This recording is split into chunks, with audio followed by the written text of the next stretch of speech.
Dear students, आज हमारा नया टॉपिक है होमोमॉर्फिज्म, समाकारिता। समाकारिता क्या होती है? कोई मैपिंग है, वो कहाँ से कहाँ, जी से जी डैश में परिभाषित है। जी डैश क्या है?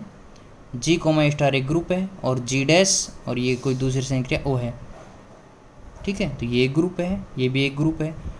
तो ग्रुप जी से जी डैश में परिभाषित एक प्रतिचित्रण एफ समाकारिता कहलाता है यदि F of A star B equal to F of A O संक्रिया F of B for every A comma B belongs to जी।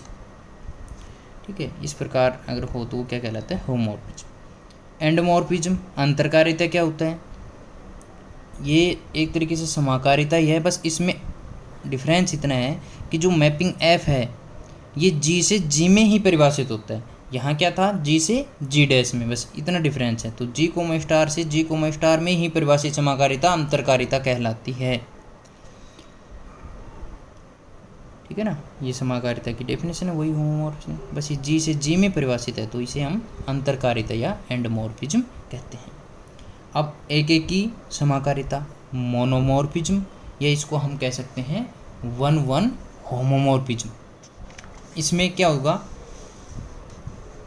देखिएगा, ग्रुप जी कोमा स्टार से ग्रुप जी डैश ओ में परिभाषित प्रतिचित्रण एफ जी से जी डैश एक एक की समाकारिता होता है यदि एफ समाकारिता हो, और दूसरी कंडीशन क्या है? एफ एक एक की वन वन हो, अर्थात एफ क्या है? होमोमॉर्फिज्म हो और वन वन, तो वो क्या कहलाएगा? One one homomorphism. एफ समाकारिता हो, समाकारिता कब होगी उसकी डेफिनेशन मैंने ऊपर लिखवाया है, तो इसमें क्या आ जाएगा? F of A star B is equal to F of A star F of B, यहाँ स्टार नहीं आएगा, यहाँ संक्रिया आएगी O, for every A comma B belong to G. और वन वन की डेफिनेशन क्या होती है? F of A is equal to F of B, this implies A is equal to B for every A comma B belong to G. इसी प्रकार अब आच्छादक समाकारिता है, तो उसमें क्या आ जाएगा? इफिमॉर्फिज्म, इसमें ऑन टू होना चाहिए। तो जो मैपिंग हमने ली थी एफ जी से जी डैश में, ये आच्छादक समाकारिता होगी यदि क्या हो? फर्स्ट तो एफ समाकारिता हो, दूसरा एफ आच्छादक हो, तो उसे हम क्या कहेंगे? इफिमॉर्फिज्म आच्छादक समाकारिता। अब बात आती है तुल्यकारिता। तो तुल्यकारिता क्या होता है? इसमें ग्रुप जी कोमा स्टार से ग्रुप जी डैश ओ में परिभाषित प्रतिचित्रण एफ जी से जी डैश में तुल्यकारिता होगा यदि, कहने का मतलब जो ये मैपिंग थी एफ जी से जी डैश में, यह तुल्यकारिता होगा, आइसोमॉर्फिज्म होगा यदि ये तीन कंडीशन सेटिस्फाई करते हैं। तीन कंडीशन ये हैं, क्या है? एफ समाकारिता हो, अर्थात एफ होमोमॉर्फिज्म हो। नंबर 2 पे एफ एक एक की हो, एफ क्या हो? एक एक की वन वन हो। तीसरी कंडीशन क्या है? एफ आच्छादक हो, मतलब ऑन टू हो, तो उसे हम क्या कहेंगे? आइसोमॉर्फिज्म। एक एक की को हम इस प्रकार भी डिफाइन कर सकते हैं, F of A is equal to F of B, this implies A is equal to B for every A comma B belongs to G. F आच्छादक हो, आच्छादक से मतलब क्या है? Range of ji is equal to ji dash, तो यहाँ range किसकी आएगी? फंक्शन की रेंज होती है। ठीक है ना, अर्थात f of ji is equal to ji dash. तो ये क्या हो गया? तो तुल्यकारिता हम क्या कह सकते हैं? One one onto homomorphism.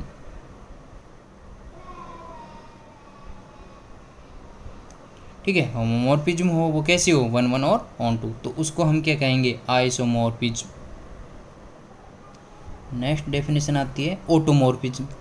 Automorphism एक तरीके से आइसोमॉर्फिज्म बोले तो तुल्यकारिता ही है, पर ये क्या है? जी से जी में परिभाषित हो, तो ग्रुप जी कोमा स्टार से जी कोमा स्टार में ही परिभाषित तुल्यकारिता क्या कहलाती है?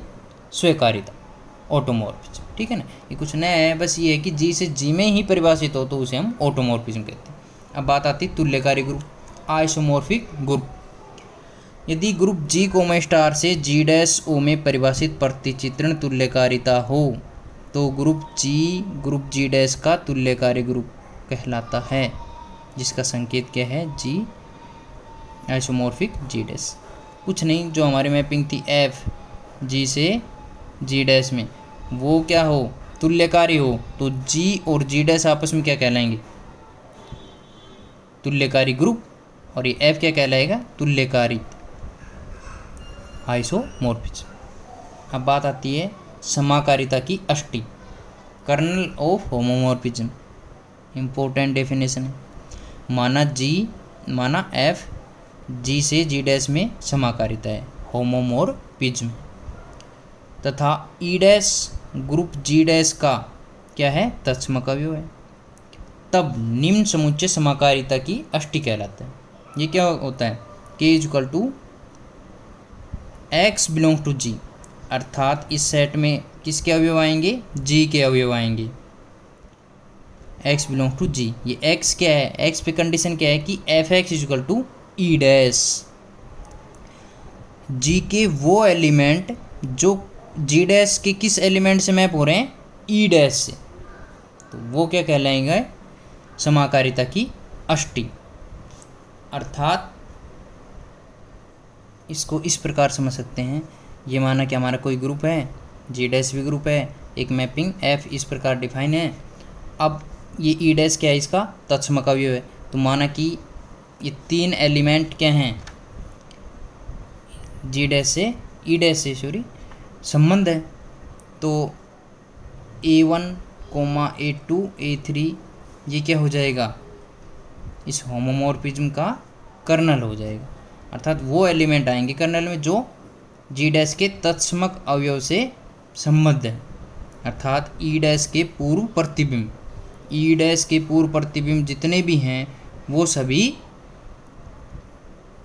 मिलकर उनका सेट क्या कहलाता है, समाकारिता की अष्टी कहलाता है। ठीक है, तो डेफिनेशन में यही है, एक्स बिलोंग टू जी, कौन से एक्स की f x is equal to E dash i, जो ई डैश से मैप हो रहे हैं वो सभी अवयवों का सेट समाकारिता की अष्टी कहलाता है।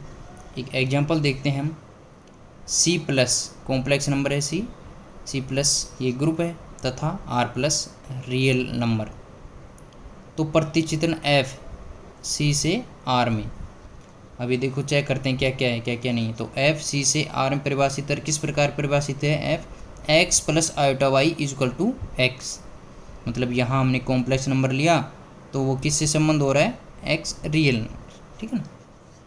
तो समाकारिता की डेफिनेशन क्या थी, उसके लिए हम दो एलिमेंट लिए, x1 plus iota y1 comma x2 plus iota y2 belongs to c, दो कॉम्प्लेक्स नंबर ले लिए हम। अब हमने इस पे मैपिंग लगाई, f पहला एलिमेंट, दूसरा, और उसके बीच में संक्रिया किसकी, c की, क्या है, प्लस, जो मैंने लिखा था ना a स्टार b, तो यहाँ a आ गया, ये पूरा एलिमेंट इस टाइप का है, ये b, वहीं स्टार की जगह यह संक्रिया क्या है, प्लस, इज इक्वल टू, देखो अब इनको जोड़ेंगे तो x1 प्लस x2 हो जाएगा, plus iota y1 plus y2, ठीक है। अब ये फंक्शन लगाने पर क्या देगा, x1 प्लस x2, क्योंकि फंक्शन किस प्रकार परिभाषित है, तो यहाँ आयोटा वाला भाग तो आएगा नहीं, तो क्या आएगा x, तो यहाँ क्या आएगा x1 प्लस x2। अब इसको वापस हम कैसे लिख सकते हैं, equal to F of x1 plus iota y1, क्योंकि ये क्या देगा, x1। इसी प्रकार प्लस हम क्या लिख सकते हैं, x2 प्लस आयोटा y2, ये क्या देगा हमें, x2। तो देखो ये लेके चले थे हम, फाइनली क्या ले आए, ये ले आए, तो F A star B, A plus B था, is equal to F of A आ गया, एफ ऑफ ए प्लस इसकी भी संक्रिया क्या है, प्लस है यहाँ, एफ ऑफ बी आ गया, अतः ये क्या है, होमोमॉर्फिज्म में समाकारिता। तो ये है समाकारिता है अतः। अब देखते हैं आच्छादकता, ऑन टू। तो ऑन टू में देखो यहाँ क्या है, ये कोड डोमेन है, रियल नंबर, तो देखो प्रत्येक for every x belongs to r there exist x plus iota y belongs to c such that f of x plus iota y is equal to x, अर्थात जो real number है for every, प्रत्येक real number हमने क्या माना व्यापक रूप में एक्स, एक्स एक रियल नंबर है तो उसके लिए x plus iota y C में होगा। कि किस प्रकार होगा कि उसकी मैपिंग लेंगे तो वो क्या आएगा एक्स, अर्थात प्रत्येक एक्स का क्या है पूर्व प्रतिबिंब है। अतः एफ क्या है आच्छादक है, अर्थात एफ आच्छादक समाकारिता है इफिमोर्फिज्म।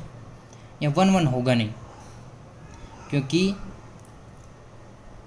देखो यहाँ एफ 1-1 होगा नहीं, क्यों? ये इस प्रकार फंक्शन सी से आर में परिभाषित है, इस प्रकार परिभाषित। जैसे कि for example f of 2 + 3 iota भी इक्वल टू क्या आएगा 2 आएगा, और f of 2 + 4 iota equal to भी 2 आएगा, अर्थात ये दोनों किस पे मैप होंगे 2 पे मैप होंगे, ठीक है ना। तो ये हम 1-1 ये फंक्शन नहीं होगा, ठीक है। अब बात आती है समाकारिता की अष्टी, एफ की अष्टी। तो समाकारिता यहाँ एफ है, उसकी अष्टी के हमने ये नाम दे दिया, इक्वल टू क्या होता है x plus iota y belongs to C. वे कॉम्प्लेक्स नंबर जो ये जो ग्रुप है आर प्लस उसकी आइडेंटिटी पे मैप हो। आइडेंटिटी क्या है आर प्लस की आइडेंटिटी क्या होती है 0। तो f of x plus iota y equal to 0।